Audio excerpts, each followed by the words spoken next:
ഇപ്പോൾ ഹിറ്റാണ് എന്ന് പറയുന്നു. പക്ഷേ 97-2000 ബാച്ചിലെ വിദ്യാർത്ഥിയാണ് ഞാൻ. ക്ഷേത്രകലാപീഠത്തിലെ വിദ്യാർത്ഥിയാണ്. അത് കഴിഞ്ഞ് നേരെ വന്നിറങ്ങിയ സ്ഥലം വീഷ്ണാലമ്പലമാണ്. വീഷ്ണാലമ്പലത്തിൽ ആണ് ഈ കീർത്തനങ്ങളെല്ലാം പാടി തെളിഞ്ഞത്. ബാക്കി ഇങ്ങോട്ടുള്ള വർഷങ്ങളെല്ലാം ക്ഷേത്ര അടിയന്തര പ്രാധാന്യമായിട്ടുള്ള കാര്യങ്ങളിലെല്ലാം പങ്കെടുത്തു. അതുപോലെ തന്നെ സോപാന സംഗീതം ഇവിടെ ഉണ്ട്. സ്ഥിരമായിട്ട് ഇവിടെ സോപാന സംഗീതം നടക്കുന്ന ഒരു ക്ഷേത്രമായിരുന്നു. ആ സമയത്തെല്ലാം സോപാന സംഗീതം സ്ഥിരമായി കൊട്ടിപ്പാടി.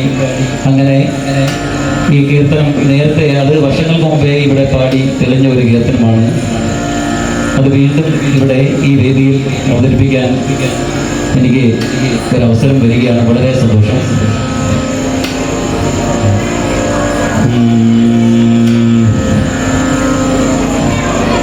കാളി കാളി മഹാകാളി